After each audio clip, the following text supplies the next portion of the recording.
ఇక డీటెయిల్స్ చూస్తే వనపర్తి జిల్లా గన్పూర్ మండలంలోని పలు తాండాల రహదారులు గుద్దలు బురదమయంగా మారడంతో తాండావాసులు వినూత్న నిరసన చేపట్టారు.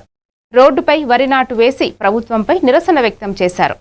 చాపూర్ నుంచి గార్లబండ, ఆమోదబండ, భీముని తాండా, కన్నె తాండాలకు రోడ్లు పూర్తి చేయాలని డిమాండ్ చేశారు.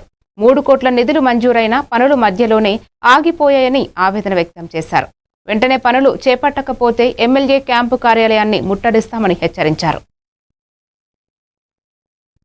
ఇప్పుడు ఎందుకు ఈ సమావేశం ఏర్పాటు చేయడం అయిందంటే, షాపూర్ నుంచి భీమున్ తండ వరకు రోడ్డు సంవత్సరాల ఇంతవరకు నీవు ఒక రోజు వచ్చి నీవు రోడ్డు చూసింది లేదు, కాలువలు చూసింది లేదు, ఎవరిని పలకరించింది లేదు, ఏమి లేదు. నిన్న వచ్చేసి బైక్ పట్టుకొని ఏదో ఫోజులు ఇస్తున్నావాడా?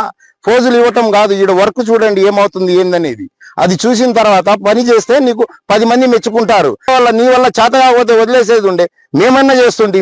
లేదంటే ఏదో కాలువలో పడి ఇన్ని రోజులు తీసినాం, ఇంకొక సంవత్సరం తీయలేకుంటే మేము తీస్తుంటే నీవు ఎవరినో తీసుకొచ్చి దొడ్డిదారుని తీసుకొచ్చి నీవన్నీ ఓపెనింగ్ చేసిపోయి మళ్ళీ వచ్చేటప్పుడైనా నీవు ఇక్కడ వచ్చి చూసేది ఉండే కదా. అవునబ్బా, నా జనాలు, నా తాండా, నా ఊరోళ్ళు, నాకు ఓట్లు వేసిన వాళ్ళు అని నీకు అది కూడా జ్ఞానం లేదా నీకు? కొద్దిగా పోయినా మంచితనంగా చెప్తున్నాము, నీవు మాత్రం వచ్చి ఈ రోడ్డు దీని మేము ఏం చేయలేం. ఏ రైతులకు చెప్పినా ఏం బాట బాగుంది, మీరు ఏం పెద్ద మనుషులు, మీరు ఏం మనగాళ్ళు, ఏం మాట్లాడుతున్నారు అని ఆడోళ్ళ బట్టి మొగోళ్ళ బట్టి ఎవరితో మాట పడాలి మేము?